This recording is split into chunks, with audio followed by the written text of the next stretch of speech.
McDizzle coming at you here to discuss Red Dead Online and upcoming updates. So let's cut to the chase. I've summarized what we know from Rockstar and what we may have heard from them, which isn't much, as well as what we've gotten from files and leaks. All signs point to June 1st to get an update. That is no surprise. Let's take a moment and look at how we got here. We got the long-awaited Naturalist update in July 2020 along with Outlaw Pass 3. In October, we got the Halloween Pass. In December, we got the Bounty Hunter extension as well as Outlaw Pass number 4. In February, we got the new source of employment missions, which will pretty soon be the old source of employment missions if we don't get some new ones. In March, we got Outlaw Pass number 5.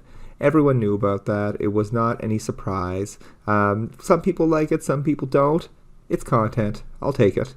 And June / to be determined, we don't know. So we're going to talk about that next. Let's talk about what we know from Rockstar, and let's talk about what we know from the leaked, uncovered files and various assets that the community has found. From Rockstar, we know that Scott Bouchard has an affinity towards a fishing role. We also know that Harriet has some lines within the files around legendary fish. So there might be something around that. Collector expansions. We also know that Katie Pika has mentioned how cool it would be if various posse members could bring a specific piece of a collection together to make some giant collectible or whatever it might be. Cool. That'd be great to have some sort of extension, something around the collector role, because it's a great little money maker, but it's a little stale. Heists we want implemented. We love them in Grand Theft Auto. Some form of similar activity in Red Dead. Although we have the Stranger missions and the new source of employment missions, I want something really collaborative that requires a lot of planning, a lot of effort with me and my posse members to rob a train. I think that would be a lot of fun. Hopefully that is implemented. And Rockstar has also said they want to introduce additional properties and feature-rich businesses into the game, even collaborative spaces where people can get together.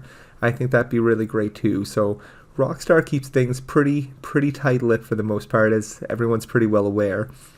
Now, thank goodness for the Rockstar community. Various files and assets found by data miners, Rockstar insiders, and other people in the Red Dead Redemption community have really led to a treasure trove of discoveries. What this really means? Well, hopefully we'll find out. Located within the game files is the catalog page on how to do home taxidermy. Also, in the opening cutscene to The Naturalist, Gus mentions Miss Hobbs. If you may remember her from story mode, she has that cool house that gives John that little stuffed squirrel that looks like him, just north of Strawberry. So, and the catalog page mentions her, Gus mentions her. Hopefully we'll get a chance to work with her and do some taxidermy soon. Next is Braithwaite and Bronte Stranger missions. I take it, that'd be cool, just another Stranger mission. Those guys are still alive, so we'll see what's up. Also located within the files was Gus hunting / sighting missions. Very similar to the Harriet sighting missions, but doing missions for Gus, which would probably include hunting something as opposed to just sedating it. That would make sense. New wagons and liveries for the hunting wagon and the trader wagon. Check out my video on the weird little wagon that I spawned out of my stable. Maybe that's something that is upcoming. Who knows? Additional players have also spawned different liveries for the Moonshine wagon, and as well as, as you know, if you go to your stable, you can see the liveries option for the hunting wagon, although it is unavailable. But I think it's fair to say those different liveries are coming, as they've already come for the bounty wagon. And I think it's also fair to say we're going to get more vehicles within the lifespan of Red Dead Online. The next one might hurt, and it's around properties. I don't think we will see properties in the way that people may have seen them in the data file leak. The data file leak was merely prices for properties. There was plenty of leaks even prior to Red Dead Online coming out that included prices around various wagons and such, and nothing's really happened.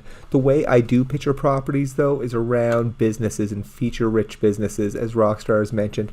Perhaps you get stores, perhaps you move just your Moonshine Shack somewhere and you get to own a bar. You own the saloon in Valentine. That's what I kind of expect we'll see from properties as opposed to just owning a house. But, you know, I would really love that as well. But I think short term we're going to see things that kind of add an element to the gameplay, like having a property as a base for planning a heist perhaps, which would be pretty awesome. And most recently reported by reliable Rockstar insider Tez Fun 2, was a survival mode and data within the files indicating that there's like a player versus enemy survival mode within Red Dead 2 Online. Hopefully that'll be some content soon, because survival modes in GTA are fun and fighting waves of anything will be an absolute blast.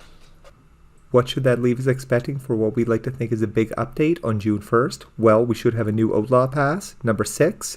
We haven't had a break in the Outlaw Passes since almost a year ago, so I wouldn't expect it to start yet. I'd like to see that we'll see some additional content outside of roles.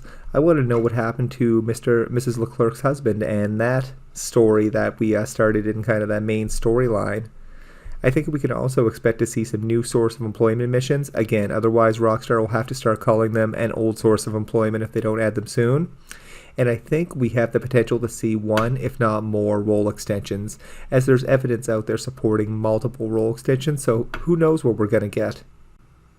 I think long term we can expect to see things like properties, heists, maybe the bounty hunter gets another extension for a lawman or outlaw, and additional extensions on things like the moonshiner and the naturalist, and combinations of the multiple roles.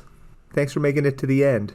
Let me know in the comments what you think we'll get for an update on June 1st, if anything.